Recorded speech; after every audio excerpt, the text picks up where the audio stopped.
Can we not reply until we start?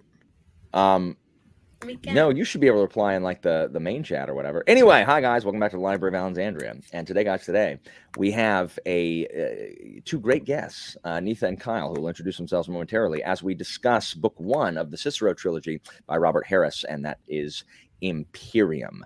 So yeah, I have with me Anitha. So introduce yourself and then tell everybody how much experience you have, like background knowledge in Roman history prior to reading this. Hey guys, I'm Anitha. My channel name is Anitha Gade. I mostly read fantasy. Unless Alan is hosting a read along for historical fiction. I actually didn't have any background of Roman history. I know only names like Cleopatra, Caesar, and Mark Antony. That's all. So this is. I read Augustus last year. Augustus by John Williams with Alan. That was my first introduction. I got to know a few names, and this is my second introduction. Actually, this book is pretty accessible. I felt it did not it did not need any Roman history knowledge. It read like any legal thriller, any political thriller we read in fiction, Nice. and I really enjoyed it. It's 5 stars for me. Yeah, I agree. I also think it's more accessible than I think it's more accessible than Augustus. Yeah, Kyle. same. I'm Kyle from Read by Kyle. I read a lot of fantasy and science fiction, but also a lot of historical fiction. I know quite a bit about the Roman era. I've been reading the historical fiction for years, and I took 2.5-ish courses on Rome in school. So I know enough that like the average person thinks I know everything about Rome, and the historians think I know nothing. So but it is a big interest of mine, and I really enjoyed the book. I gave it 4 stars, but mainly because the first half is consisting of stuff that I find less interesting, but I do think the book was consistently good throughout. I gotcha. Yeah. I don't think you know nothing. I think you have a large breadth of knowledge about Rome. The first century BC is one of my favorite periods in Roman history. That my students, my second year students, I teach the first century BC for a semester. So I teach Caesar's life.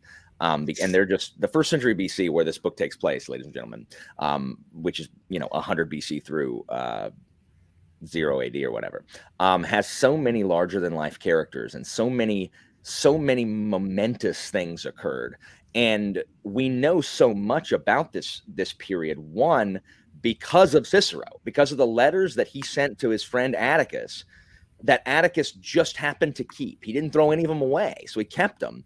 And so that's one of the reasons we know so much about this period. And then of course, Augustus's guys that wrote about him in the last part of the century or whatever. But there's just so much going on as far as anyway. I teach it for a semester in my Latin 2 class, and so all these characters that we have in here: Cicero, Caesar, Pompey, Crassus, Cato. Cato the Younger, most people call him Cato, but in Latin it would be Cato. Clodius Pulcher, Milo, who I don't think we've met Milo. Milo's yet. not in this one yet. Okay. And Catiline for sure. I mean, I have an entire lesson on Catiline, who is bigger in book 2. But yeah, so my level 2 students find it really interesting, but then when they go on and they start learning more and more about Rome and the empire and stuff, for some reason they always end up hating the first century BC. They always like dumb crap like the Tetrarchy, which is or like just other. I'm like, who cares about Justinian? Like, who gives a Justinian's crap? So good. Justinian, I mean, you're right. That was a bad example. I do like Justinian. Yeah. But like, I'm just like Diocletian who? I don't care. So anyway, I love the first century BC because it is just a time of political strife, because the Republic is cracking, because political murder has become the norm. And in 132, I think it was, the first tribune was murdered. It is illegal to murder the tribunes. It is an offense against the gods. It's a capital offense. And a bunch of the Senate murdered Tiberius Gracchus because he was going to take away their land and give it to unlanded citizens. And they killed him, and nothing happened. And it's not like we see that in today's politics, where you're not allowed to do something and then people do it and nothing happens to them. And then all of a sudden, everyone starts doing that thing. So that's kind of where we are. We're in an extremely dangerous place politically, where before you would not be afraid for your life as an unpopular politician or unpopular with the other party. The worst they do is they frame you for something. Like they wouldn't shank you in the streets. So anyway, so that's where we start. And Well, sorry, go ahead. I was just gonna say another big thing that looms over everything for like the historical background is like the Sulla and Marius stuff, which Yeah, isn't talked about much in the novel itself, but it really is present in everybody's interactions, which is that Sulla and Marius, who Marius is Julius Caesar's uncle by marriage, they had a big kind of like civil war esque. They didn't actually like have a civil war, but it was very close. And Sulla took over, and then he had these prescriptions where every day they would just be names of people that were going to be executed, and then he had all of his followers who would just be like, you know what, I actually don't like Dave. What if I just carve Dave's name in here? Nobody's going to check. And so people did that all the time too. And so then nobody checked them. So there's like, I guess we're killing Dave today. And so like people would just every day the prescriptions would change and more people got killed. And it was everybody. It was senators. It was, the freedmen. It was whoever they thought could get a gain from it. And so that was like maybe 10 years before. I don't remember the exact timeline, but that was recently in the history of where we start this book. And so everybody's very, very nervous and on edge, and like they're trying to just come out of this period. And I think there's a naive bit of hope where they hope that all of the best or the worst times are behind them, and that now they can get back to like what Rome's supposed to be. And so that's why people like Pompey and Caesar and Crassus are like very idealistic and like, if I take power, this is where these things are going to go. yeah, absolutely. My students love the prescriptions. Like they love it because I, in my lecture, Sulla sits on like a throne made out of skulls that he fashions after all of because he would pay for like. So first of all, thank you for bringing up Marius and Sulla. Marius had been consul more than anybody else. He had 7 consulships. And so we see all of this like suspension of the Constitution, where there's supposed to be 10 years between consulships, and here's Marius having it 7 times, several in a row. So there's a lot of like they're just playing with the Constitution. In addition, Marius did a huge thing and allowed the poor to join the military, where before you couldn't be a soldier because you had to buy your own equipment. And Marius institutes reforms to where the government's paying for the equipment. So now all of a sudden, all of these people who are unemployed or homeless or poor have this method. They have this avenue towards success because they can, be a good soldier and earn, they can earn rank and they can earn plunder and all that stuff. And this made Marius very, very popular among the lower classes.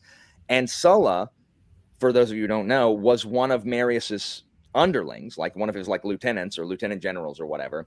And he is not a populist. He is very, very much aristocratic. And so Marius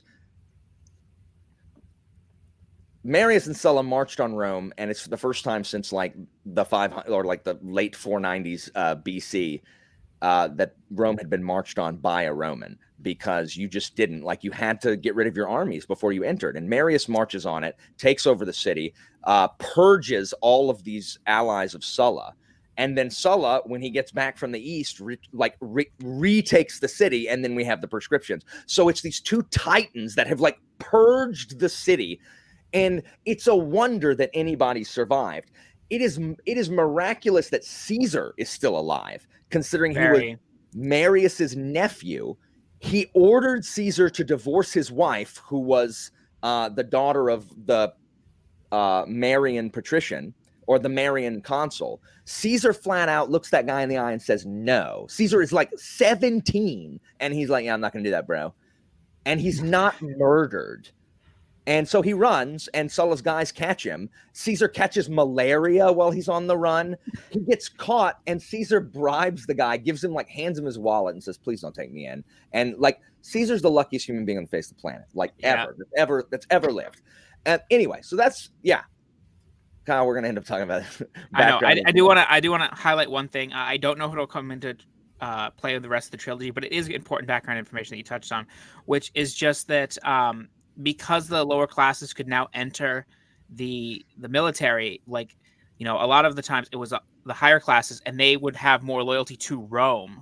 But the younger or the lower classes, they would have loyalty to their general because their Yeah. general made their fortune. So that's why people like Marius and later Julius Caesar, who is able to do what he does, because these people have fierce loyalty to Caesar, because Caesar's the one that has made them rich, that has made them successful. And what has Rome done that Caesar has not done? And so that kind of that big paradigm shift really happens because Marius is allowing the lower classes into the military. If he did not do that, the Republic would have lasted a lot longer. For sure, because that loyalty to the generals over Rome is what allowed the soldiers to march on their city, and then all sorts of, and then civil war, Roman fighting against Roman, which was not something that happened often at all. So yeah, for sure. So Sulla, this book starts, I just looked, in 79. Sulla's been dead 3 years. So all of that prescription and bloodbath, Cicero's own brother-in-law, or it talks about it with like Catiline had engaged in the prescriptions and killed Cicero's brother-in-law or cousin or something, killed someone related to Cicero in the prescriptions, because Catiline is an insane person. But yeah, so it's been 3 years since these 2 bloodbaths have taken place in Rome. And I like, Kyle, that you said like you're less interested in the stuff that happens before, because this is the stuff that is less known about what Cicero does, and less known about this time period, because Cicero's really kind of a twerp. Like, Cicero really isn't anybody until 63 BC, until he's elected consul. That's when Cicero like makes his name. So prior to that, he was he's a piddly quaestor, which is a treasurer in at Sicily, but he wasn't corrupt. And so the people of Sicily, really liked him. But we see at the very beginning what kind of man Cicero is. He gets off of the boat returning from Sicily, and he thinks there's going to be this crowd waiting for him to be like, oh, Cicero, you did such a good job. And nobody cares. Nobody. And that, I thought that was a really good introduction to the kind of guy that Cicero is. Yeah. What do you think of Cicero after reading the first book, Anitha? Yeah. And so I know you said at the beginning, but Cicero's only kind of mentioned very briefly in Augustus, but other than that, did you have any exposure to Cicero? No. Okay. Actually, I'm surprised because in this book, I find him very, larger than life kind of person. I'm surprised that I did not know him. I did not hear about him, because I really, really liked him. That's okay. That's irrespective. Though he made some questionable choices, though he made some questionable things, I really liked him. I find Caesar, I did not like Caesar at all in this book, actually. He came across as an ass. Yeah. This isn't my favorite depiction of Caesar, but I mean, either. I normally like Caesar. This book made me not like him. I'm like, dang it. And the thing is, it's true. Like his affairs, he was a profligate adulterer. I mean, that's true, but I don't like that part. It is interesting, with perspective though, because Cicero isn't an enemy of Caesar, but they're not friends. So I do think it makes sense seeing something through Cicero's perspective, that Caesar's going to come off much differently where he's when he's usually the hero. So that I did like that, but yeah, it was jarring to me too to see Caesar like that. Also, also it looked like Caesar is more for republic, more for people of Rome, but Caesar, it looked like Caesar wants power all to himself, at least in this book. And the interesting thing is Caesar would say it was different. Caesar would say that Cicero is part of the obstructionist party, while Caesar is trying to do what's good for the people of Rome, and the Senate has lost touch with what the people want. And that's what was so interesting about reading this book is when I lecture my 100 BC lecture in the first semester of Latin 2, it's very pro-Caesar. It's from Caesar's perspective. So if they were opposed to Caesar, they're a bad guy. They're one of the villains. So Cicero is an antagonist for much of the lecture, and here is very pro Cicero, and so it's Cicero is we're on his side. And an interesting window into his character is the top offices in Rome are held by a small amount of these Roman families, like the Claudians or the Antonines or whatever. The Antonines are plebeian, but it doesn't matter. Your importance in Rome is this thing called dignitas, which is the actions of your ancestors, all your family, and what you've done. Cicero doesn't have the first one. He's the first person in his family to be elected consul. So he's the first one of the Tullians to be elected consul. And so he does not have this historical family like backing him up. And that's why everyone treats him like crap, because like, who are you? Like, we have all these storied families like the Julians and the Claudians and, the Pompeians. Even Pompey is from like the backwoods. And so Cicero has to kind of be a twerp. He's one of those guys that can't rest on his laurels. He kind of has to like insert himself and be like, hey, I'm important. Hey, what can I do to be important? Like he has to hit the bricks more than Caesar is a Julian. Like his family extends to the founding of Rome. So he can just kind of be like, what's up, guys? Caesar. Hey, I'm important. I know. This isn't a sprint. It's an actual live show talking about Cicero. Hello, live show. Hi, Christina. Hi, Kyle. Hi, Anitha. Hi. What? I liked hearing you off screen. It was fun. Do you want me to make dinner or wait until this is over? No, you make dinner. It's fine. Okay. I didn't know you had a live dinner. Oh, I didn't. You didn't? I don't know. I was in a bad mood all day. Like seriously. Well, have fun. All right. Hello, everybody. Carry on. Okay. Bye. So yeah. So that's kind of where we are. So Cicero also does not have the military, and that's in the book too. He does not have the military expertise that these Roman men would normally get. They normally serve 10 years in the military. Well, Cicero has none of that. He was a sickly kid with asthma, so he was not going to make his name as a soldier, and so he ends up becoming an orator, just like the Greek philosopher Demosthenes, or the Greek orator Demosthenes, who also sucked as a soldier and was like sickly and wheezing. Something about not being able to go into war makes you a good speaker, I guess, because you have to double down into something. So yeah, that's Cicero. Kyle, what are your thoughts of Cicero in this? So I liked him in this a lot more. I more respect Cicero and what he accomplishes throughout his life than like actually like him. Yeah. But we were all talking about it on Discord, his like ability to barb somebody with just like I love it and I hate it, because like I hate it as somebody reading a story. I'm like, could you just if you didn't antagonize just this let person, one go. Just let one exactly. Go. But like as just like entertainment value, I'm just like that gif of like the rap battle where everybody's like, oh yeah, the super hot fire. That's who he is. He's super hot. Yeah, absolutely. But no, yeah, it's interesting seeing somebody was saying in the Discord that they're surprised that like Cicero came across this likable. But it's from Tiro's perspective that like of course it's going to be that way. But usually Cicero is portrayed, if not as a villain, at least as like a curmudgeonly, like kind of guy. In every other Roman history book. Sorry. Yeah, most of the time Cicero is portrayed as very he's very cautious. Like he's always on the wrong side of the people who are trying to make history. Yeah. Like someone said in the Discord, I really liked, it seems like Cicero tries so hard, like he pisses off so many people trying to get to power that by the time he gets there, the people he's pissed off have taken power. Like he's just unpleasant. Yeah. Yeah, unpleasant is the best word for it, because it's hard to not respect that he's just this scrappy little Hamilton figure. Yes. Which not for nothing. Alexander Hamilton was very inspired by Cicero. But he just comes up from nothing, from the dregs, and he just becomes one of the most powerful men in Rome.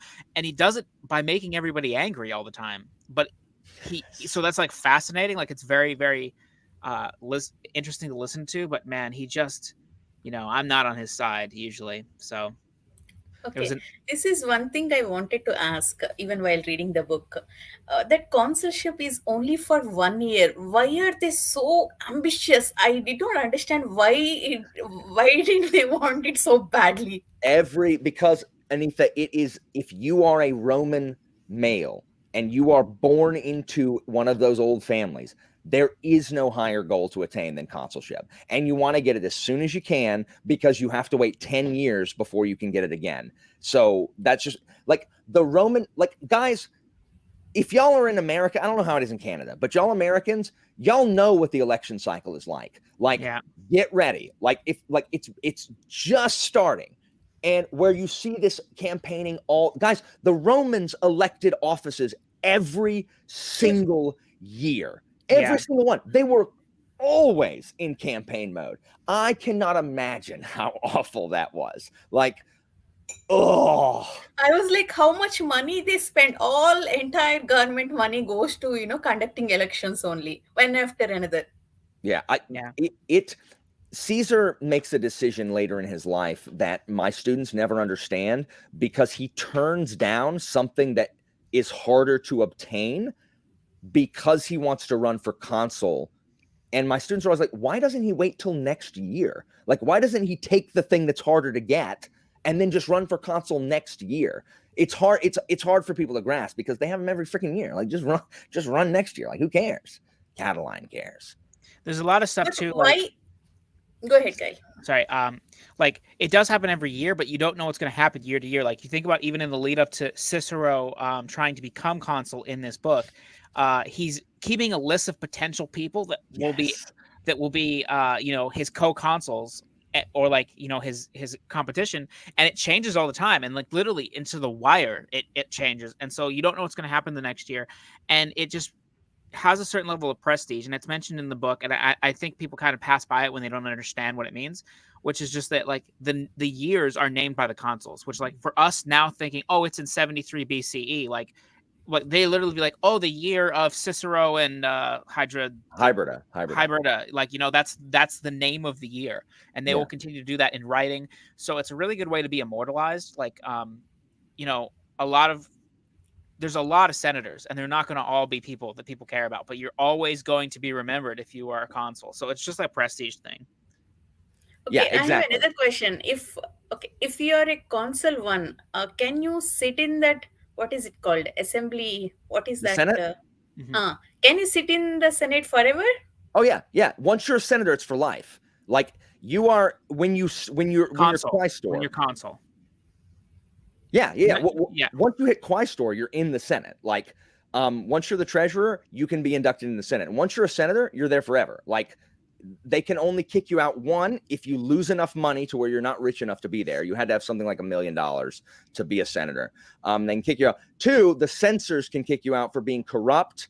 It's strange how many corrupt people were found to be in the opposite party of the people in charge. Like, it's very strange that happened. But like, no joke, one senator was kicked out because he kissed his wife in public, and the censors thought that was scandalous and unbecoming of a Roman senator. So he got booted. I've never heard that story. That's crazy.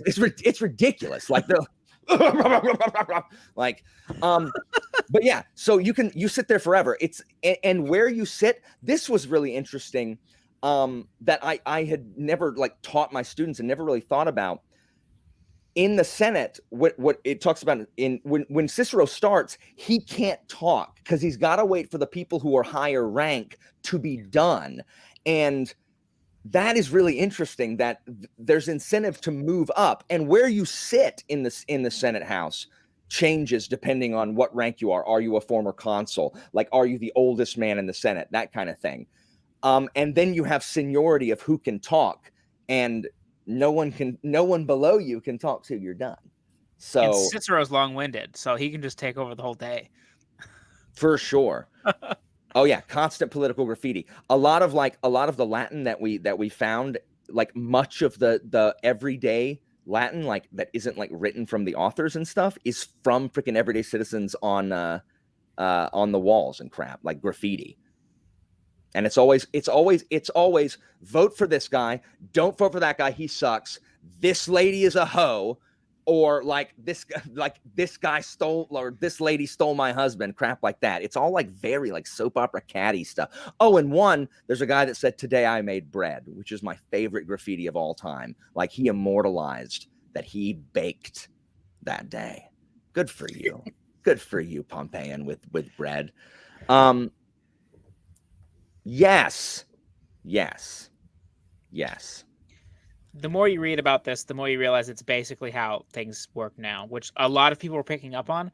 And I've just been so inundated with it for years that I don't think about it anymore. But yeah, like, I mean, the American system is just like very similar. Yeah, John Adams and the founding fathers, like when they were messing with the Constitution, all this stuff, like I mean, we have their own letters saying that, like, they used Cicero and his De Republica, which is on the Republic, is big speech about the Republic, as one of the inspiring documents for so, like, I always tell my students, the British Constitution is based on the Roman Constitution, and our Constitution is, like a new version of the British Constitution with some Roman stuff thrown in also. So it's just like an evolution of the Roman Constitution. And the thing is, it worked really well for a really long time.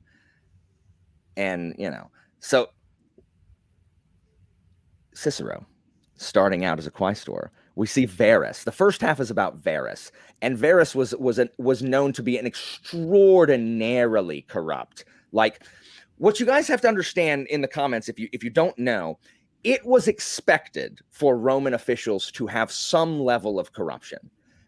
They were going to embezzle some money from wherever they were. They were like that. It was understood that that's how you made back a lot of your money that you spent campaigning. Like, it was just understood, and that was fine. So it's not, and in the book you see, and no, Charmaine, political ads have not changed. In the book you see, it's really hard to make a case against Verus, even though what he's doing, we're just like, are you kidding me? Much of that was just, I mean, it was expected, but Verus took it too far. And I think if he hadn't killed Roman citizens that he knew were Roman citizens, I don't think Cicero would have been able to get him. Especially with the entire jury against him. Do what? Especially entire jury members were against Cicero. Yeah. Oh, yeah. Especially that. Like, that's what happened all the time. Like, they would bribe, the juries, and just like, okay, well, this one's decided. Like, Cicero went into that one knowing it had been decided against him, and he tried anyway. And Cicero, I love Cicero's speeches. Like, if you can buy a book of them, the Penguin has a bunch of, it doesn't have the on Verus, but you can find any of the text online. Perseus texts have them free online. You can read any of them. Cicero's speeches are so good. Now, we do know that Cicero would often deliver a speech, go back and rewrite it. Go back, and the version we have is the rewritten version. Like, a joke didn't land, so he would change it in the version that he sent to Adam. And then he would send it out to people. He'd be like, "This is what I said today, but hold on, let me just change a few things." Yes, it's like, Cicero, you dork. See, exactly. So Cicero is so vain, and he's also really just like, he lacks the confidence that you would lack, not having a military background, not coming from a distinguished family. So we see this a lot where he rewrites his speeches, and he's jokes on us, he's immortalized. Like, the stuff he said, we have the best version of that speech written down, because who knows how many times he revised it. So anyway, what do you think of Verus and the situation and the whole Verus trial? I loved the ending speech. Yeah, me too. It was amazing. Like, when I say I didn't like the first half as much, it's just like base level interest of like a political, or like a I can't talk today, trial is just going to be less exciting to me. But I thought it was really well done, and like Verus was just scummy, and the whole part where Cicero's like, I am a Roman citizen, like, that whole scene was just like, holy shit. It's so good. It was so good. Actually, I thought Verus will at least try to get Cicero killed, because all these villains, that's what their ultimate action would be. So I was really surprised that he let Cicero go. At least, I mean, he did not even make any attempts. Yeah, I think it would have been too obvious if his attorney died. And I think that's the only reason why.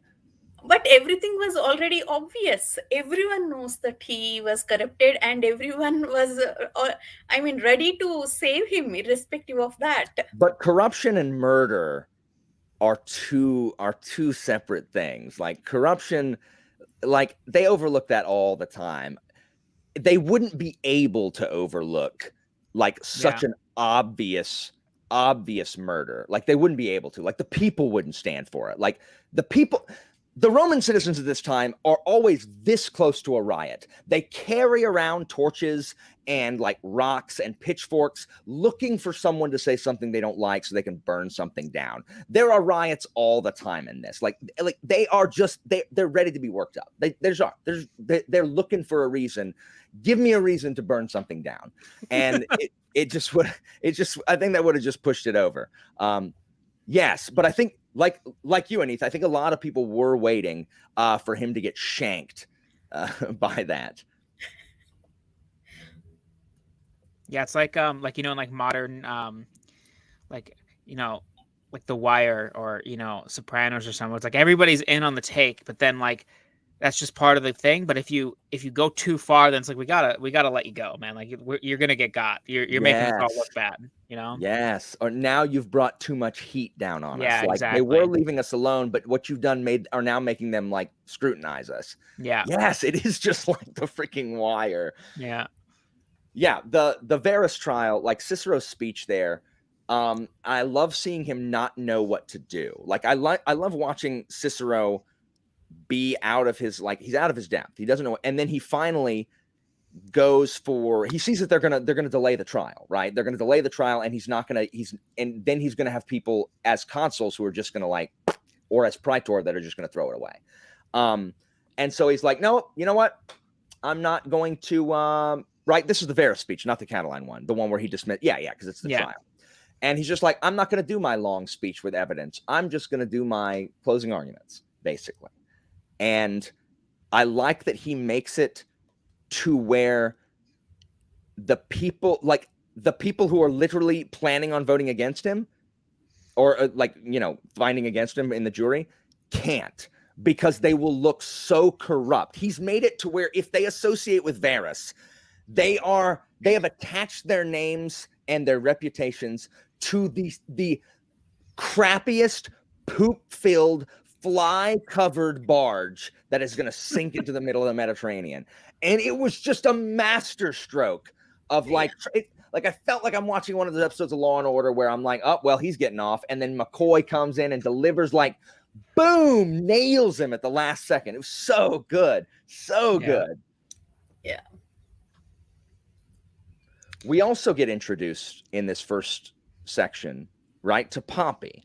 Does it in this where he attaches himself to Pompey? I hate Pompey in this book. Listen, oh my God, everybody hates Pompey always. So much. I think I hated him more than other two, Crassus and maybe Catalina too. Oh my well, that God, might change. Dang. I mean, he used Cicero. Because of Cicero, he got that entire military power. I mean, all he has to do is give support to Cicero. He can't even do that.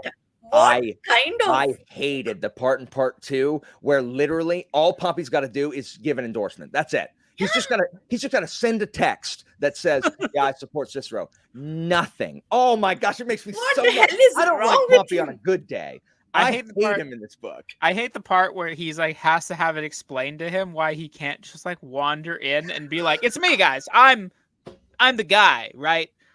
And they're like, "No, listen. If we float the idea without your name, we can then be like, what about Pompey?" And he's like, "But then I come right in, right?" And I just and they're like, "No, you gotta leave town." And he's like, "But I want to be the guy. Why would I leave town?" It's literally explaining it to Joey Tribbiani. It just doesn't. Yes. Thank you, Christopher. I have never liked Pompey. I have never. I agree. Matthew. It is a good portrayal of Pompey and his complete. Pompey is out of his depth as a politician. He just is. Yeah. He's a fantastic general. He has He's very popular to the people because he fixes problems the Senate can't, with his big fat army. But I love that it highlights that he is a awful public speaker, and that he's the only good speech Pompey ever gave was written by Cicero. He just wasn't good at addressing the people. I hate Pompey. How do you pronounce Pompey? French bibliophile. I've never seen it pronounced any other way. She might say Pompeii. Oh, maybe. Okay. Yeah. Um, Go do you ahead. say Pompeii? The reason I don't say Pompeii is because there's a city that's spelled differently that's pronounced Pompeii, and I always hear Pompey the Great. You can say people can say Pompeius Magnus. Yeah. Pompey is my second least favorite figure in this whole like era. The first being Mark Antony, who just like fills me with rage. I thought you said he's my second favorite figure after Mark No. Antony, and I'm like, No. what? We were about to fight live. Yeah, we would fight. I hate Mark Antony. And Mark Antony is the worst. He is the worst. And so real quick, hold on. I love that he wrote the speech for him, and then he asks Cicero what he thought of his speech. Forgot about that. Freaking Pompey, man. Actually, I was so surprised that Cicero supported Pompey for that long. I thought if it's the first time when he ignored, I thought he'll back out. He had to. He didn't have a choice. Like, there's no way he could have done it, like, without being attached to that. Like, I love how Cicero hates, like, you don't want the attention of a great man, because then you're at your beck and call. You'll do crap you don't want to do, all hoping to get that little morsel of favor that he never even got. Yeah. I don't think the book I don't think it needed it, but if I would have like a criticism, it would be that I don't think the book gets across just how big of a deal Pompey is at this time. Like, he is all encompassing. He is like the sun that everybody else orbits around at this time. Yeah. And you have to go along with what he says. Like, even when Cicero offers the little bit of resistance, that's like, that could have gotten some people killed. Like, seriously. So you really had to be on his side at this time. Yeah, Pompey was the heir apparent to Sulla, who was there. He was a general under Sulla. He had served in the Social War, which is the war for the Italians wanting voting rights, and he had also put down a rebellion by a Roman who was over in Spain because he thought Sulla was like freaking betraying the Constitution, being a dictator. He was.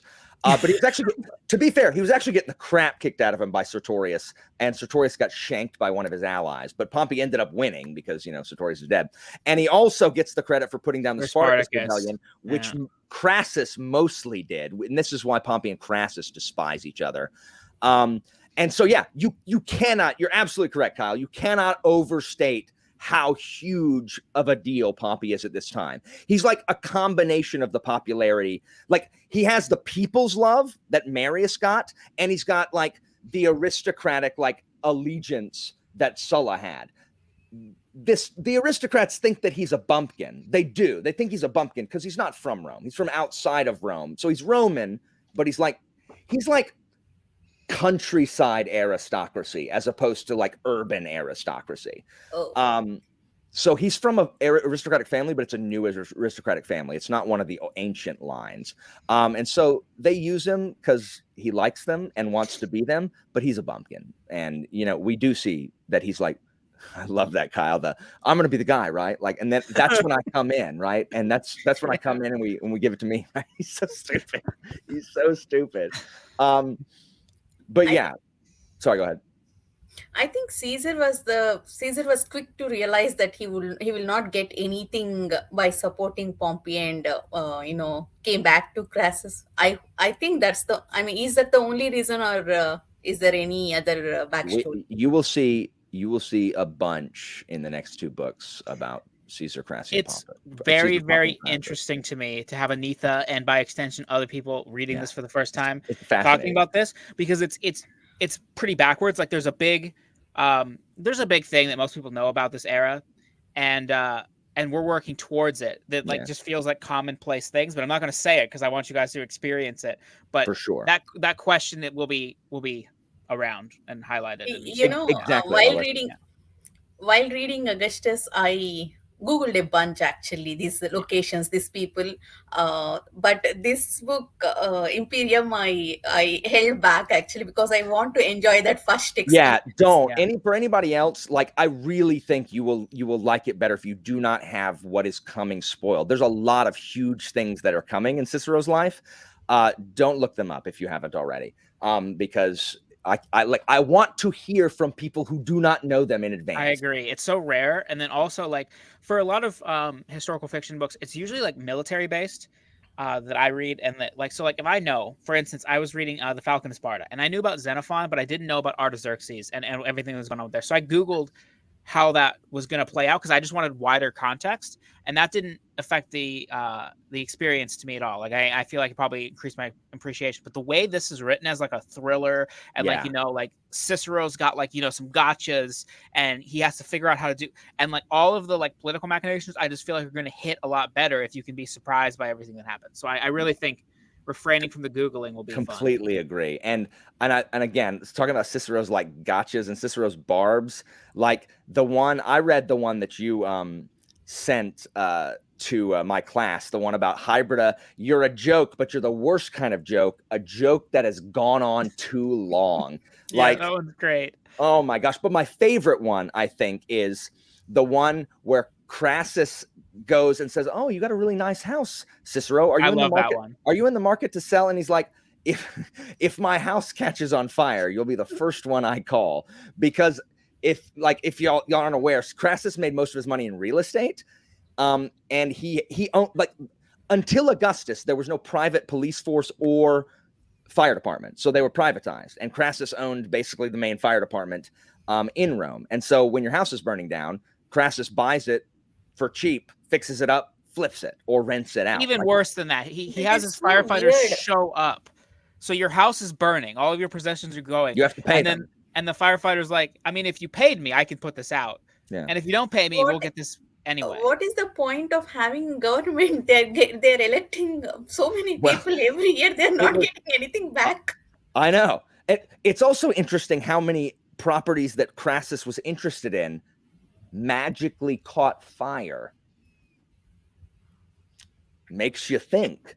So Crassus, Alan, are you trying to say that some of these people were corrupt and committing arson? Yes, that's literally what. But not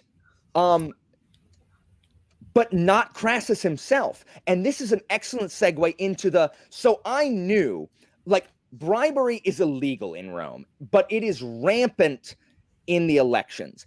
One of the only ways you can get in trouble for bribe is if, like, you're like, Kyle, hey Kyle, it's election day. Kyle, I am going to give you this $20 if you right now cast my vote for me. Everybody look, I am handing this money to Kyle for his vote.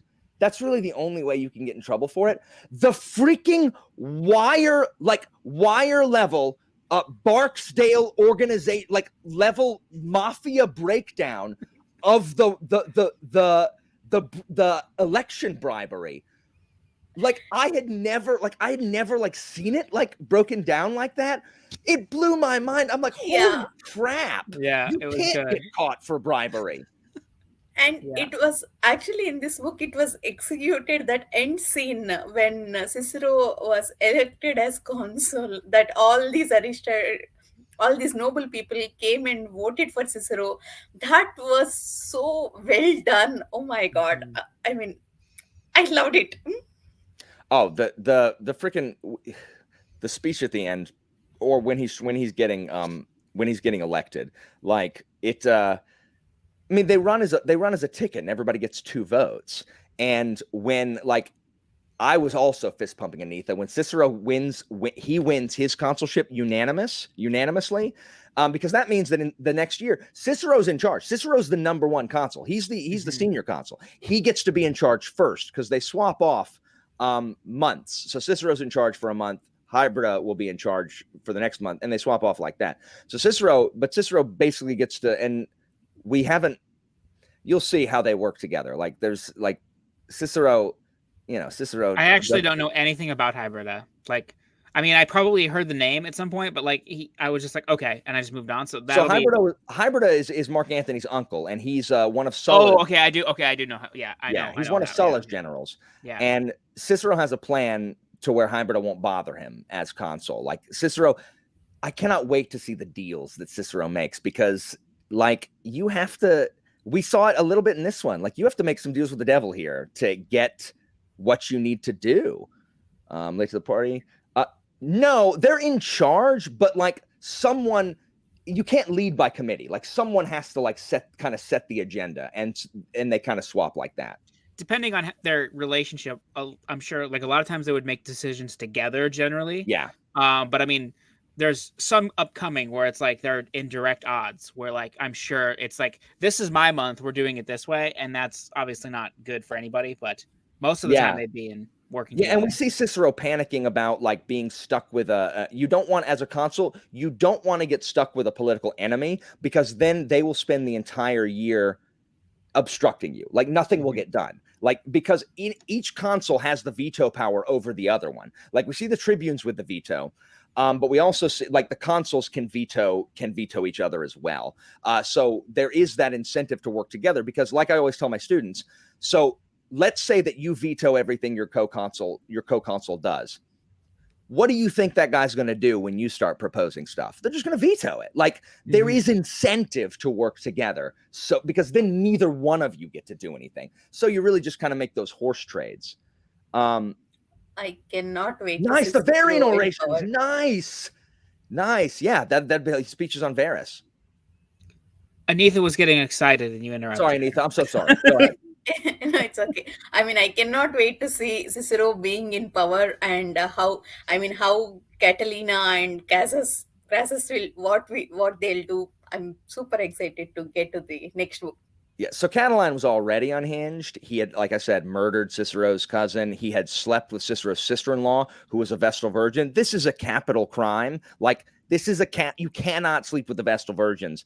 He definitely did it, but he got off because, again, bribery. Real fast. ahead. There's actually, so this was being talked about a little bit in the Discord chat. And I know you want to read these books, Alan, but the Stephen Saylor, Gordius the Finder books, they're like historical mysteries that take place in Rome around this time. Each one deals with an actual case that really happened. Oh, that's cool. But then it's like expanded out. But I think it's the second or third book that deals with this exact case where Catalina's young and he's accused of sleeping with his Vestal Virgin, and like Gordius has to help. Cool. And that's one of my favorite ones that I've read. It's really good. Very cool. Very cool. That's awesome. But yeah, seeing Cicero in power will, like, 63 BC is known as Cicero's year. Like, this is where Cicero makes his reputation. Like, Cicero solidifies himself as a major player in Rome in 63. And that's why, I think book 2 might end up being my favorite in the series, just because 63 BC is an enormous year. It's already a huge year. We have Cicero as consul and everything that happens there. We have Caesar as Caesar's just been elected praetor, so Caesar's one of the judges. We saw, like, I really liked how we got to see, like, because in these Roman historical fiction books, you really mostly hear about the consuls. Like, we got to see a lot of what the praetors do more than any other one, because like Kyle is saying, they're usually based on military, and the praetors are often, mostly legal. They can lead armies too, but it's mostly like the courts. But then Augustus is born this year. Like, this is the year that Augustus is born, 63 BC. So there's a lot going on in this particular year. I don't think we'll see Augustus. No, I agree. Hortensius is, or I don't know. Hortensius is great. Yeah. Yes, I do love Hortensius, who was Hortensius was the best lawyer in Rome until Cicero, overtook him, and Hortensius kind of like retired from the courts or whatever. Oh my gosh, History of the World Part 2. But yes, I also love, but we see Hortensius in this book. We see that Hortensius is an antagonist, but Hortensius doesn't seem like one of the he's really honorable corrupt ones. Yeah. It's more like he disagrees with Cicero, or like he's just put in opposition to Cicero, but he's not like, Varus, he's correct. Or even Caesar and Pompey. Like, he's just from a really aristocratic family who believes that this is the order of things, the way that things should be. And, opposing Cicero, who is not one of us. Like, who is this guy? Like, like when who is it that said they'd never heard of Cicero when Cicero went to talk to him? Like, who was that? Like, was it? I don't remember. I remember the scene, but I can't think of. I don't think it was Hortensius. Was it Lucullus? I don't know. I will say to the French bibliophile here, though, I think you should wait to read Augustus either during the third book or after it. Yeah, I Um, agree. I wouldn't at read it like during this one. Augustus takes place after this trilogy, and it's going to definitely spoil the ending of the trilogy. But depending on like, if you already know like kind of the thing that's the thing, um, then you could read it alongside the last book, but definitely don't do it around the same time as the second one because So, I read go ahead. Augustus already, but it did not reduce my enjoyment of That's this awesome. book. yeah. So, we've been talking for 50 minutes, which is good. We've been talking way longer than like I thought we were gonna like fizzle out. We got plenty to talk about. One thing we haven't talked about at all, Tyro. Tiro. Tyro. Like, Yeah, I let's know. talk I about kept Tiro. waiting. Oh, So, Tyro. you. I think in English people say Tyro all the time. It's Tiro I say in Latin. Tiro, but yeah, I hear both all the time. Yeah. It doesn't matter. There's all kinds of different pronunciations. In Latin, it would be Tiro. But because the AE sound makes the I, so Taero in Latin would be Tyro. So Anitha, what do you think of Tiro as a narrator and the character just in general? Actually, I like him a lot because he's not just narrating Cicero's life, he added his own observations. For example, when I think when they met Catiline or Crassus, I don't remember who is the person. He talks about how generous he was to his friends. He talks about maybe being rich doesn't mean being mean all the time. It's Oh, that's Crassus. also, That's Crassus. yeah, Crassus remembered Tiro when he met him, which was like it really impressed Tiro. yeah. Yeah. All these observations I really liked. And It he added so remembered him. much. Oh, sorry. Go ahead. It added so much, depth to Tyro and also his relationship with Cicero. Um, on what you were saying, Kyle, like he remembered him without a nomenclature. Like the nomenclators were slaves that politicians had to remember the name and like the like job of the people that were coming up to talk to them. Like when you're an important politician, you meet people all the time. Like you can't be bothered to remember their names. A slave, it's their job, their only job. Remember this guy and who he is. So he comes up, it's like, hey, that's Julius Caesar. He is from this family and he does this, and you owe him this and this and this, and he owes you this and this and this. So, like Kyle was saying, for Crassus to remember Tiro's name, who one is a slave, who cares, and two did it without the name slave, like that is also pretty to somebody who's not that important. Like Cicero's not that important right now. Exactly. It'd be one thing if you remembered like Pompey's slave, but so yeah, exactly. It was impressive. So not just a slave, but the slave of someone who cares. But yeah, what are your thoughts on Tiro, Kyle? So Tiro is one of my favorite. Like I just really like Tiro. I think part of it is just like he starts as a slave, and to this man and he just develops shorthand. Like I think that's so cool. I saw Sarah saying I wish they had examples of his shorthand in the book. As far as I know, we don't have examples of his shorthand. The ampersand. He invented the ampersand. ampersand. So I was gonna say the ampersand is one that we have, and I think there's a couple other symbols that we use that they theorize having come from Tiro. But as far as I know, we don't actually have like real physical text of his shorthand. But just like the ability that he was known for this. Like we see this in this book that like people were like, I don't even believe this hocus pocus nonsense, and he has to like demonstrate, and that comes into play later. Like in the very first chapter, he's like, they've given me an estate to live on my elder years because of my contributions to everybody. But I've always really liked Tiro. I did I think it was Mike was saying that he felt like Tiro was like over glorifying Cicero, and I did feel that way. It's not that I don't think he would think that way, but I felt like we didn't get too much of Cicero's personality, or sorry, Tiro's personality in this one. But I have hope it's going to continue because I felt that way about the Winter King. Derfel was very much like that too, and then as more time went on, you see more from his personality. Yeah. But it's a style I really like. Is like the side character giving the historical events. Yeah.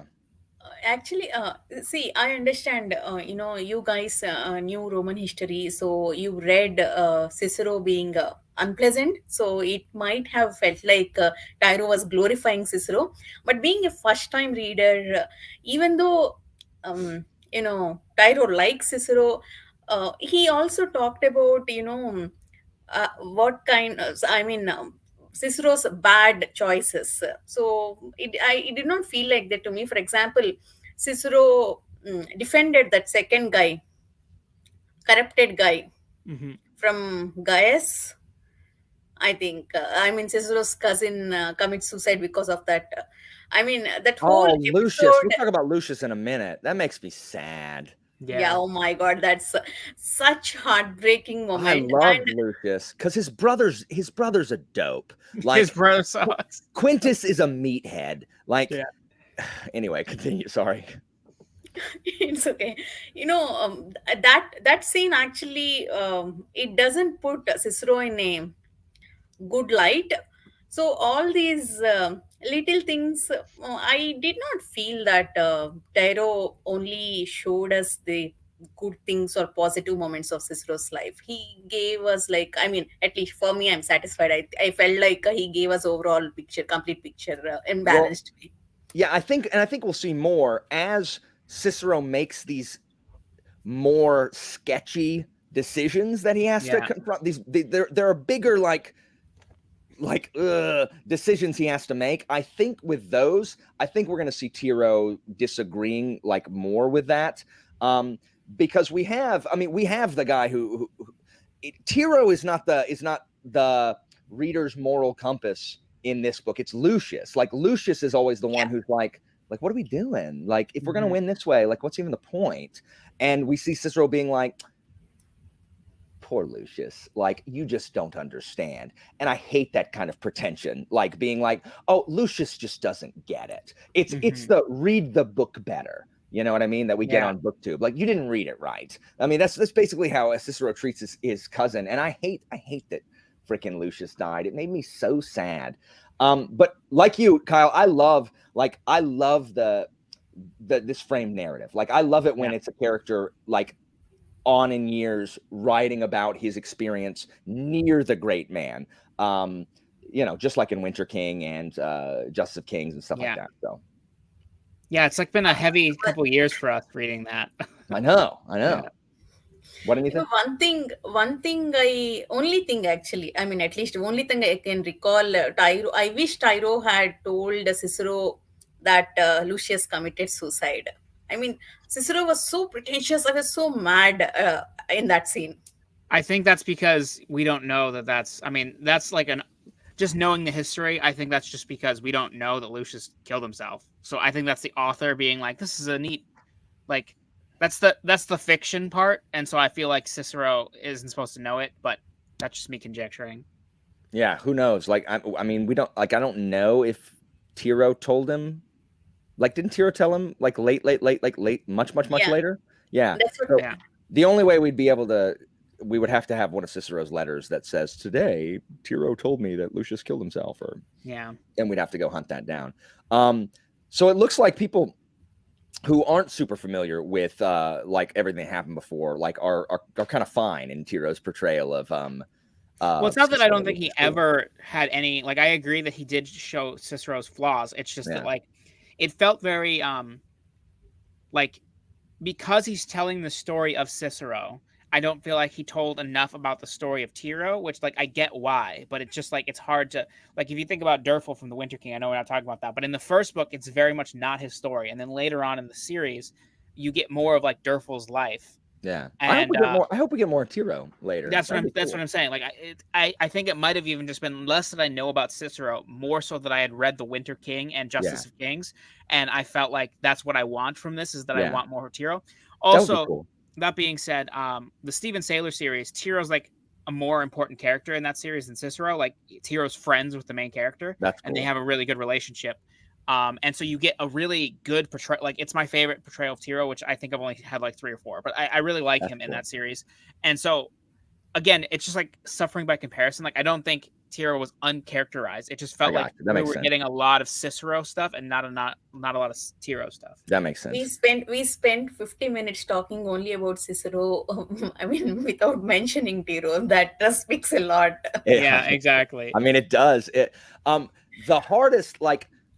The hardest scene for me to deal with Cicero is the scene where they go back to Arpinum, and Tiro's like, hey, so what if I what if I got one of these houses down Yeah, here, and yeah, you know, I know. Cicero's like, I mean, I promise you, I'm gonna set you free, just not right now. He didn't even say that then. He ignored the question. Oh, did he? And then he was just like, and Oh, then he says after, it right before. He says it at the end. He says it. I know Before the you meant. I spying. know Right you before talked- spying. yeah. That's right. I think at that time he ignores that what will we do here? Our life is there, something like that. Yeah, that's Yeah. that's And right. you know, I don't dislike Cicero for that as much as maybe some people. Like, I mean, look, slavery's bad. Like, we don't need, but like, I just feel bad for Tiro. yeah, like, but Yeah. I get why Tiro, his whole orbit is Cicero, right? And like, even like looking back on him, it's going to be hard for him to like be too critical of Cicero because he's only who he is and where he went. Like, he was a slave and he stayed a slave for a long time, but like his whole life success is to Cicero, and for good or ill, he tied his wagon to that, and so it's very difficult for him to see outside of that, I would say. And it's probably all anybody ever wants. It feels to me kind of like there's a letter from Maecenas in Augustus where he's like, I don't freaking want to talk about Augustus anymore. Like, I don't want to talk about how we rose to Yes, power. Like, all anyone ever asks me is, what was Augustus like? Yeah. Like, I feel like Tiro in his old age is probably a little like that as well. Like I am a person.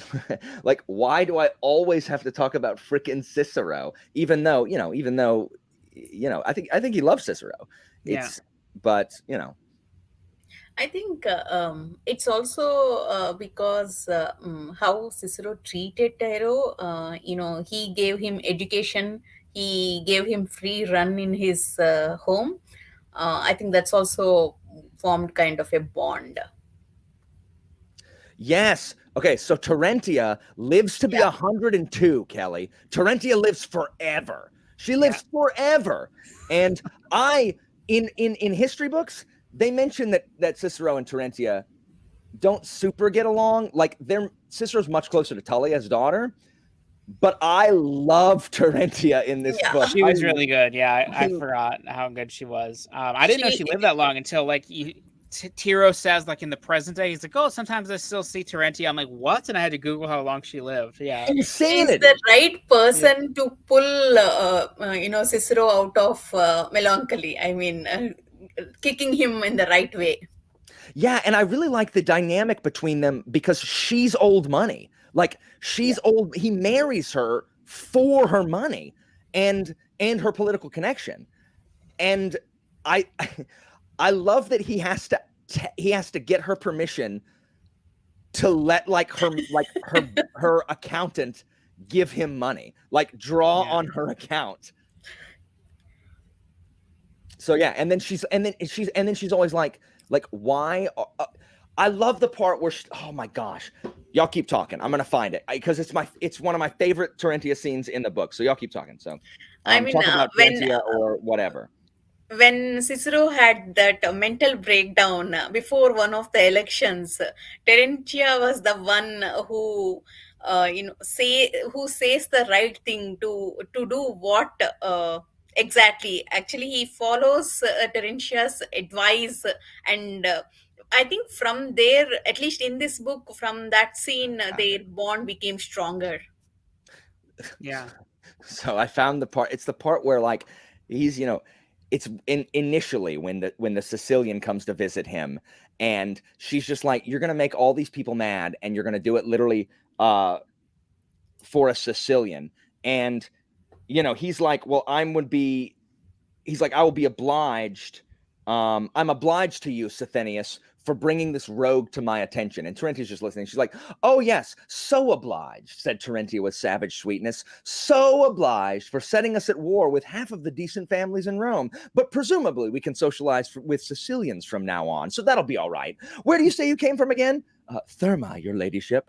Thermae, I've never heard of it, but I'm sure it's delightful. You can make speeches to the town council, Cicero. Perhaps you can even get elected there now that Rome's forever closed to you. You can be a consul of Thermae, and I can be the first lady. A role I'm sure you will perform to your customary charms, my darling, said Cicero, patting her arm. I love that. She's being such a douche. Like, she's just like, well, we're ruined here, but at least we can be big in this town that no one's ever heard of in Sicily. Thank you, Cicero, for ruining my life. And she's just being so, and I'm not even sure Sithenius even realizes that she's being mean, because he's just like, he's got hat in hand. I like to imagine he's doing one of these, like, like, oh, thanks, your worship, that kind of thing. I love that scene. Like, that sold me on Terentia forever. Like, I love how sassy she is. I agree with Arliss. It is good that True. Terentia is like an actual character, and historical fiction, especially like Roman. I mean, not especially, but like I've read a lot of Roman historical fiction, and sometimes they're just like, also, Julia exists, and it's like, so when they're actually given like real personalities and like influence things and have character arcs and whatever, that's always much better. And that sucks, especially in Roman, because the women in Rome, like, they influenced politicians much more than in other, like, Alan, you have to fix your hat. You look. What's wrong with it? You just it's all sideways. You're talking about. So, how do you do, fellow kids? So, but yeah, I mean, like, Roman women exercise a lot of political power through their husbands, so it's a shame that we don't see much of it. I like this advice. Yeah, like, that was good too. Because that's where he gets the idea for the Varus thing, right? Yeah. Because he's like, what am I going to do? Like, I don't have time. So she's like, okay, so give a shorter speech, dude. I forgot about that. He literally had a mental breakdown. Oh, yeah. When he's like, oh, I don't know what I'm going to do. Like, all weeping and stuff and gnashing teeth. Sup, youths? Here's how the youths wear it, though. They do like this. Like, it doesn't actually. Yeah, it just has to breeze your head. Correct. Yeah. What are we talking about? Actually, he also mentioned another woman. He went to visit someone there, one lady, I think Cato's cousin or sister. Servilia, right? I mean, he only mentioned that she played a major role or something, but I mean, at least I did not see what role she played. So Cato's sister-in-law is Brutus's mom, and that's really why she was a lover of Caesar and the mom of Brutus, which is really why she's mostly remembered, because she mothered a murderer. So I hate Brutus. I hate freaking Brutus. I like Brutus. Why? I just, the Roman portrayal. He's a villain. You're right. You're entirely right. But Tobias Menzies plays him so well in Rome. I just, Is it the I same haven't seen Brutus we see in letters from Cicero in Augustus? Yeah, same Brutus. Mm-hmm. So Servilia, Cato's sister-in-law is his mom, and one of Caesar's. A lot of these people are very incestuous. Like, they're all related by marriage somehow. For sure. Yeah. One thing that Cato does not like that. Like, he does not like the horse trading that goes on in Rome. Because Cato. Oh my God, is so I funny. hate the fact that in this, Cato is like a dirty Walmart-footed, like, burlap sack wearing, like, untouchable. I'm like, why is Cato disgusting in this? Like, I know they live sparsely, but did he not bathe? Yeah, that's what I was so confused. I understand all his ideology. I mean, he doesn't want to. He's very idealistic. All these honorable thing he wants to do. But what is he against hygiene? I have no idea. Cato's much bigger in Caesar's story. We'll see him more. But he's like Caesar's arch nemesis, so we'll see him a lot. I guess in reference to Caesar. Alan, I want you to read these kind of golden Rome books just so that you can rant about how much you hate them. Because they're not right at all. No, they're super not right. Why does he do that? I don't understand. He doesn't as much in his newer books. I think it was his debut book. I think he just his ideology about historical fiction probably evolved. But that first book, I mean, having Brutus and Caesar be like foster brothers, that's a wild decision. That doesn't even make any sense, considering like there's like some historians think that Brutus, like Caesar, was his dad. Like, well, not in this book. That's so weird. I don't like that. Anyway, Cato is a villain in one of them, but he's he's a wild portrayal of Cato. Well, that's another reason that like I haven't seen Rome, but I don't like that Cato's Cato's 5 years younger than Caesar. Like he's not an old man. He's not though. Like that's what I like about Cato is that he's a young guy who is just like he just like pisses vinegar. Like he's just so unpleasant. Why haven't you seen Rome?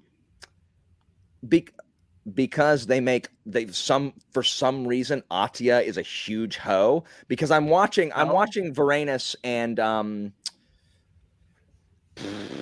Cata. Right? It's Cata and Varanus. Anyway, I'm watching the Caesar stuff in Gaul, and then all of a sudden, I'm watching pornography with Atia, who is like, I don't even understand its purpose. I'm like, Atia isn't a hoe like this. Why is this here? And then I was like, okay, like the other stuff, and just I do think it leans into that stuff a bit early. HBO has the problem where they lean into it in like first season Game of Thrones. Well, yeah. So the first few episodes, they're like, "What if there's just boobs everywhere?" And then like it's not like they disappear, but it's like it's really strong at the very beginning, and then it's fine. And then it tapers off. I mean, that's good. That's good. It's a very good portrayal of like. I have heard. Yeah. So what else, guys? Anitha, I want to hear what you want to see in the books 2 and 3, and what you think's going to happen in books 2 and 3. Because Kyle and I know. It's just, and if you don't know, like if you don't know any of the history in the comments, I also want to see your predictions and desires. And people who know things, please do not tell them anything. Before you say anything, sorry, just real quick question. Do we know where the third one starts, Alan? Like, do you know what the second one gets up to? Like, you don't have to say like big things, but like even the year. That's what I'm looking at right now. Yeah, okay.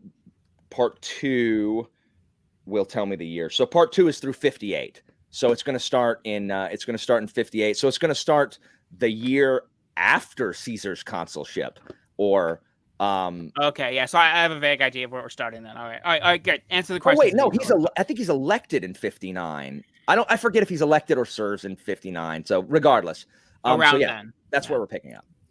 Okay, actually, Gaul. We're picking up Caesar going to Gaul. Sorry. You guys kind of gave me clue what will happen in the next book. I think we are going to see hybrid trying to veto whatever Cicero want to do, and I think we see Catiline and Crassus trying to block Cicero. I think Pompey, we'll see Pompey again. I think he'll come back, but I'm not sure what Cicero will do. And I don't exactly remember, is there a limit to, or how many years Pompey will be this high military general? Is there a limit to that? I don't think they gave him a commission. I think he's just got to go finish the job over there, put down the Mithridates and the rest of the rebellions. So when he's done. Yeah, because Tyro mentioned in the first book that it will be another 6 years. Until we see him again, something like that. I think that's just because he knows when Pompey comes back. Yeah, see, that's why I think Pompey will come back in book 2. And I think we see more of Caesar and how he rises to power. In first book, he was actually nothing. I think he was that below senator or something. I think, as you said, he'll be a praetor, and I think maybe we will see the beginning of the differences between Caesar and Cicero. I'm really excited to see Cicero, because we've seen Cicero struggle to get to power. I'm really excited to see how Cicero handles it now that he's got it. Because some people, we see this all the time with people striving for money, like they strive for like financial stability or success or whatever, or power, even power too, and then they have no idea what to do with it once they have it. Like, and it's like people that win the lottery. It's like, congratulations, and now you're broke in like 3 months or whatever. So let's see if Cicero, I want to see if Cicero is the kind of governor that he wants, that he thinks that people should be, since he has no problem criticizing what everybody else does. So let's see if he actually does that, or if he does the exact same thing that he has a problem with people doing. So that's what Cicero, I'm looking forward to seeing. Cicero did not have any problem in taking shortcuts when he wanted. When he needed power, he cut so many corners. So I think he will make some questionable choices. But I have a question here. After consulship was only for 1 year, after that, will they get any um, stipend or some kind of pension or something So like here's that? what happens. After consuls were given the governorship of provinces for a year afterwards. So once you're a consul, you get to go govern a province, and this is really where you make all your money back. This is where Varus, like this is why Varus got. Well, I guess he was propraetoring. I don't think it was a consul of province. But you go and you're basically the Roman, like the head of the Roman government in that province, and you expect to extort the people so you can recoup all your election costs. You can also have legions there. So this is where you can earn your triumphs as well by like putting down like border tribes and stuff like that. And to get a triumph, like they had really weird like statistics. Like you had to kill like 5,000 people or 4,000 people, and they couldn't be slaves. Like they had to be like actual enemies of Rome. It's like a checklist before you can. You have to kill people? In order to win like the military, like the highest military honor, like it didn't count if you didn't kill 5,000 people. If you only killed like 3,000, it's not good enough. Like that's not worthy of the highest honor. Romans are bloodthirsty, Anitha. Oh yeah, like 100%. Yes, so you had to be 42 to enter the consulship. Sorry, you had to be 40. You had to be 40 to run for consul. And Cicero gets it in his first eligible year too, And, which is yeah, wild. exactly. Which is why that's a big deal. Because because sometimes you got to wait. That's the same thing with Caesar. That's why Caesar wanted to run for the consulship in his first available year, rather than giving it up. That's another reason that he gave up the other thing to get this. So you had to be 40. You had to be 30 to enter politics. Like the quaestors had to be 30. And then there's an age limit for each of the other offices up to consul. Yeah, it's like if you think about it, there's never been a 35-year-old president. Like that's what it's like, like the age limit's there, but it's very rare that anybody would even try at that age. And so it's and then notable.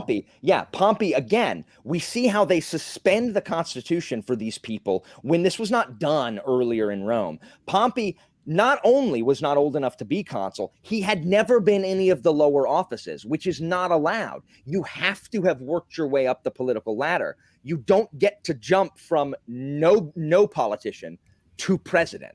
That's not how that worked in Rome. So the fact that Pompey was able to shows how powerful Pompey was at the time. Andrew doesn't know what he's talking about, as usual. What is Andrew saying? He just says it's a big deal he lived till 42. No. There's not a medieval peasant. Like, if the Romans lived past infanthood, their chance of living a relatively long life was high. If they lived past military age. Yeah, I mean, yeah. Really, I mean, you would die. You could die in the military easily, but babies died all the time, all the time. So I mean, again, they were more hygienic than were there, because they didn't think that baths were how the demons got in. So they freaking brushed their teeth with a tooth powder, and they washed their clothes, and they took daily baths. I mean, and they had sewers. Yeah, Rome's a huge city, so there was waste in the streets. You can't really avoid it, but they had a sewer system, as opposed to medieval peasants that you're lucky, you're old man if you're 40. So, Nikki, have you seen Lord of the Rings? Yes, Gimli and Legolas. They just shout it out as they go. That's how they count. I bet that Nikki, I bet there's a guy whose job it is, like the secretary, like the quaestor for the provinces. I bet it's his job to like keep track. Like he's watching and like counting, like making tick marks for each one who's dead. And then they they tally him up. Now, my kids asked, like, well, what if he's at like, what if he gets like 4,990? I'm like, he probably either lies about the number or kills 10 more people. They're not going to be denied the medal because of 10 people. They're not going to. Goes out and kills a village somewhere. Sure, like finds he finds a freaking. There are Gauls everywhere. They'll find. He finds 2 boy bands and just like pa done. So anyway, guys, this was fun. It is so cool watching Anitha and Nikki and Sarah and like all the people in the comments, like who don't know like the things that are coming. It's so cool watching, because I mean, you just look at what's happening in a different way. Like you're like, oh, this is leading up to this. Like it's just, I wish I could experience it like this. It's like, you wish you could read a book for the first time again. I mean, that's basically what this is. I just want to say, like, You can. as a big historical fiction proponent, and like the reason that I got so into history is not through, sitting through my boring high school lectures learning about Parliament. It's reading, Roman fiction and reading, Connor Golden's History of the Mongols and stuff like that, where then I get interested in the history and then I go and look it up. And it's so fun seeing that for people who, like, so many people in the Discord and in the comments were like, oh yeah, I didn't know anything about this. I didn't actually think I would like it that much, or like they don't really know Cicero or whatever. And then now they're like, oh, I can't resist the urge to Google. Like I just love that. Like I know it's freaking awesome. Because after you're done the trilogy, you're gonna want to go and look up more stuff. And then that's what learning is. That's why schools just drive me crazy with they're like, and then in 1812 they signed, and it's like, this isn't interesting. This book definitely, sorry, Alan, this book definitely made me, curious to know more about Roman history. That I did not have that feeling ever actually about Roman history. That political thrill part. Oh my God, the politics is so same as our current world. Politicians, how corrupt they are, what they do, what lengths they go for power. Oh my God, so well done. Yeah, this is literally what they're doing. They're looking at the leaderboard after every battle to make sure they've killed enough people in laser tag. That's what they're doing. And also, I'm so glad Kristen posted this quote from Lucius. Yeah. Lucius, promise me if you ever achieve this Imperium you desire so much, Imperium meaning the right to rule and command armies, you will never preside over cruelty and injustice such as this. And he swears it. So let's see if he. Oh my God, that's. Let's see if he does that. I cannot forget him. Freaking Quintus Cicero is just such a. He's just there to gather men to support Cicero. He's not even a great general. He's a decent general. Caesar has to pull him out of the fire in Gaul a bunch of times, being like, Quintus, why are your guys getting jumped, dude? And Quintus is also not a great governor. Andrew says eat his shorts. Yeah. I need to read that book. Oh yeah, heck yes. Yeah, I really want to read those too. Me too. And also, Anitha, you need to read. We need to do a read of I Claudius, at some point. You can just go through. You can just go through chronologically. When you started showing that book, okay, I'm going to read this. I Claudius has been known for a long time as I have it. I'm down for a buddy read at any time. We should, Anitha. We should do it chronologically. We should read I Claudius, and then after that, we'll do Memoirs of Hadrian. And Memoirs of Hadrian will be the most interesting to me because I'll actually learn a lot about that because I don't really like Hadrian all that much. I don't really care.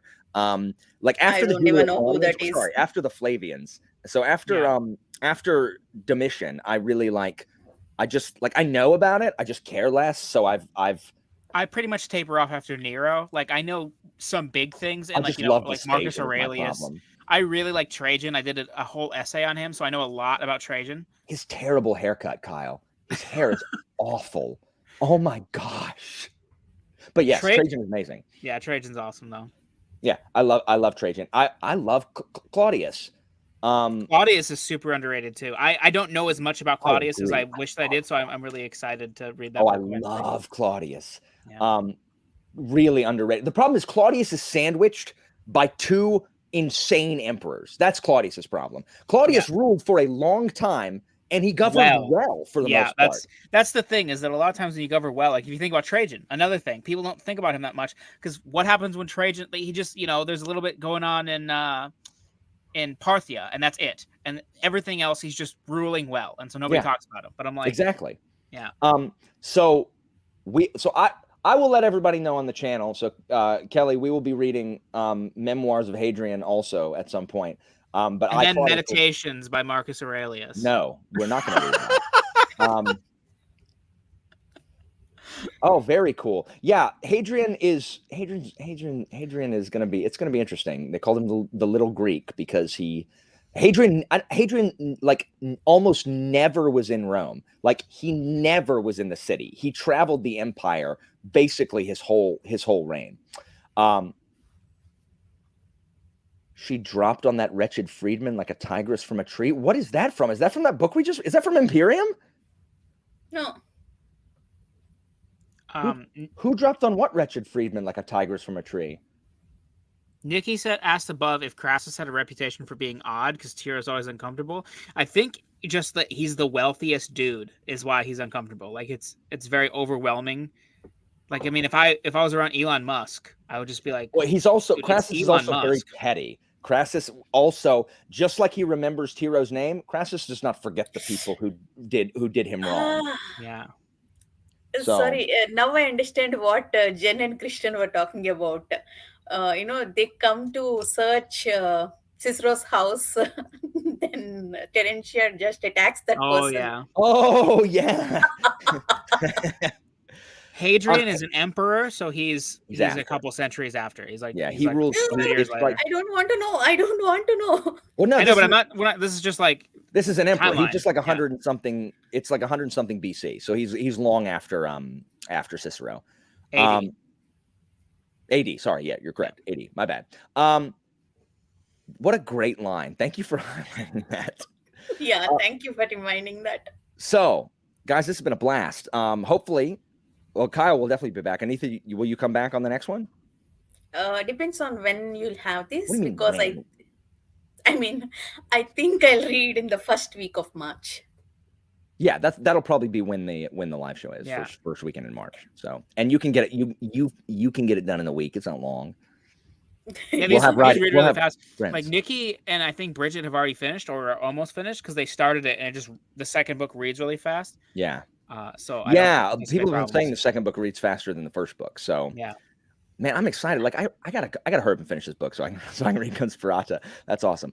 Well, this was really good conversation. I cannot wait to see Anitha's reactions to the things coming in this next book. Like 63 BC is a wild ride. It is a wild ride. All right. So Nikki's halfway done. Cool. All right. So both of their channels are linked down below. Please subscribe to them, these wonderful people, Anitha and Kyle. Hopefully you guys will join us for the next live show as well. And then in future lives as we read freaking I, Claudius and Memoirs of Hadrian too.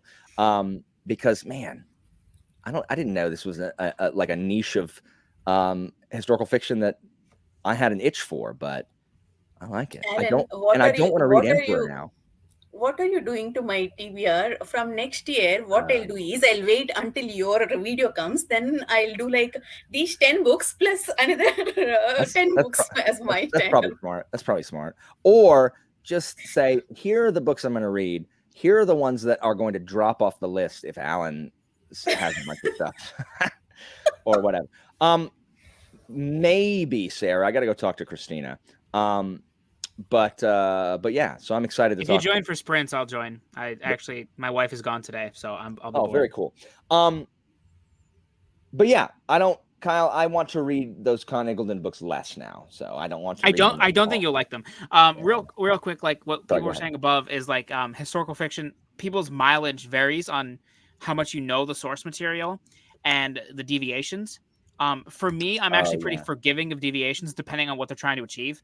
I actually like it less when I don't know, because then I assume it's correct and I have to go and then correct myself afterwards. Yeah. But the Con of Golden ones are good books. They are fun. They do a lot of good things, but they also are highly inaccurate. So I just think that will annoy you. Much. Well, okay. So I am not a nitpicker with inaccuracies. Like, I mean, I'll comment and be like, that's not the same, but it doesn't hamper my enjoyment. It only hampers my enjoyment when things are so atrociously like wrong. Like Parmenion winning a battle in Thebes that he wasn't even at and denying the real guy the credit, and Caesar and Brutus being brothers. I mean, no, it creates a relationship that is not there, and I don't know. I think Caesar's assassination is interesting enough without adding that element. So Simon Scarrow did a series that I own and I do want to read, but it's very similar. Where it's the Napoleon series, and the first one's Youngbloods, and it's Wellington and Napoleon are like friends when they're younger. And I think this was just maybe a trend. That's cool though. It is, but I think this was maybe just more of a trend because they were released around-ish the same Gotcha. time. So maybe it was just a thing that like historical fiction was doing at the time. Was like, what if we re-examine this? You know, like now we have all these Greek retellings from female perspectives. Maybe it was just a mini trend, mini craze. Yeah. Sarah, Imperium is actually quite canon. Like very, very accurate. I was going to mention that earlier. It is one of the most historically accurate books. Like, there's nothing in it where I'm like, oh, this is incorrect. Like, if there's something that's not right, it's so minor that I didn't even notice it. Yeah, the only thing that we were like, did that happen? Is like the subterfuge, like Mission Impossible, hide behind the tapestry and listen. And I think like we all like we looked at the foreword, the foreword where he says like if it seems ridiculous, it's true. The mundane stuff is the stuff I invented, and that is awesome. Like that is so awesome that freaking Cicero actually sent his slave in there to freaking spy. Do you know how dangerous that is? Yeah. Like, oh my gosh. If I did not know that Tyro narrated this book, I would have got hearted up. That was so scary, especially with Catelyn being involved. Like a 10, Sarah. Like I would give it a 10 for accuracy. Yes, me too. There's nothing that is portrayed in a way that, like exactly what the foreword said when it was posted, where it's like he tried not to include anything that he didn't know could have happened. Yeah. And so, you can really tell. I think it's just just the dialogue is made up, and like I don't care. The dialogue's made up. We don't have what everyone said to each other. So who is Caelius? Caelius is the one that had that interned with Cicero and then later Crassus. Oh, the rich kid. Yeah, the rich kid who doesn't want to be a lawyer. Yeah. We didn't mention him much because he wasn't that big of a figure in the book, but Pulcher. Freaking Clodius Pulcher, he's coming. Yeah, he's there's gonna be some stuff that you're either gonna. He'll be interesting. It's so weird not being able to talk about this stuff, like because it's like Clodius Pulcher becomes a huge deal. Yeah. So that 63 BC is, I forgot. There's that other thing that happens in 63 BC. What a huge year.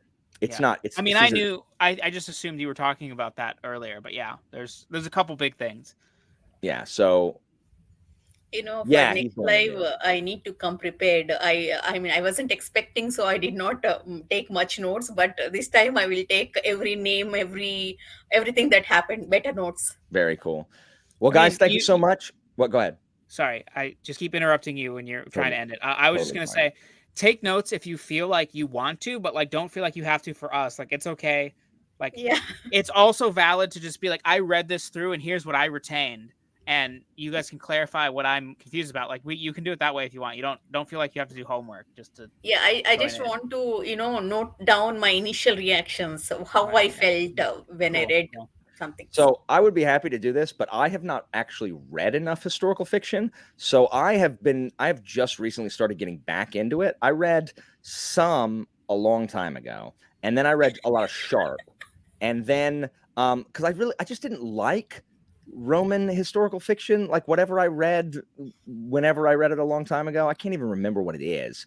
And now all of a sudden I have discovered like how much, and when I first started BookTube, I was also like, this is too much like my job. I don't want to read this. But now I'm reading them and I'm like, I love this. This is like, because this is my job, I want to read these things now. Like, because it deals with the same stuff as my job. So I'm starting to read a bunch. Kyle would definitely know, definitely has a wider breadth than I do, but Cornwell is very historically accurate. Yeah. In terms of consistency of author, like he never does any Brutus and Caesar were best friends crap. And all of his books, if they're like, he'll tell you like he does Sharp books that I haven't read that are like completely made up, that are just like slotted in between real things. And he'll tell you in the book, he's like, yeah, this was just like a fun, like I just decided to do like a fictional one. But for the most part, like all of Cornwell's books are highly researched and very, very accurate. And he doesn't include. Sorry. Go ahead. It's I was okay. just gonna say I was too excited because I'm going to read, planning to read sharp India books this year, because we grew up reading Tipu Sultan from different Yes, the Tipu perspectives. Sultan's in the first book. I went to all those places. I went to Mysore. I visited Tipu Sultan Palace. So Dang, I'm you so went to excited. Mysore. That's so Yeah. cool. Anitha, you have got to you have got to read them and then like do a review on that and from your experience. That's awesome. yeah, that's so cool. Yeah. I Um, love Tipu Sultan as a kid, so I don't know how Cornell showed him. So I need to read. Dang. I like He's the cool. Tipu Sultan He's good. book. He's I like the Tipu. like obviously the Indians are portrayed like I mean they're quote unquote the villains, like they're Because being the British are I the conquered. good was guys. expecting. Yeah, because of course, I mean who would? I mean they're white, so Yeah, Yeah. exactly. but it's actually not like that, because there are a lot of like Indian, because there's like the whole like religious stuff going on there too, where are some on the British side, and so they are portrayed much more positively, and you also get perspectives from some of the Tipu and his men and stuff like that too. Yeah. So he's good. I really like the Tipu in that. What I like that Cornwell does is at the end of Cornwell's books, he gives a historical note. He tells you exactly what he made up. He tells you exactly like what happened exactly as he wrote it. So that's what I like. So even if I was not familiar with the British India campaigns at all. But I know more now because I've read that's those. where I learned about it. I knew almost nothing. Same. So anyway, thank you guys so much. Everyone in the comments, thank you so much. You made this and it's just been a really, really awesome discussion. So I might see you guys later on Sprints. I got to go eat my dinner first. But otherwise, stay tuned. Join us in March where we talk about Conspirata, or Lustrum, as Anitha's is called. So bye, guys. Have a good evening. Bye. Bye, everybody.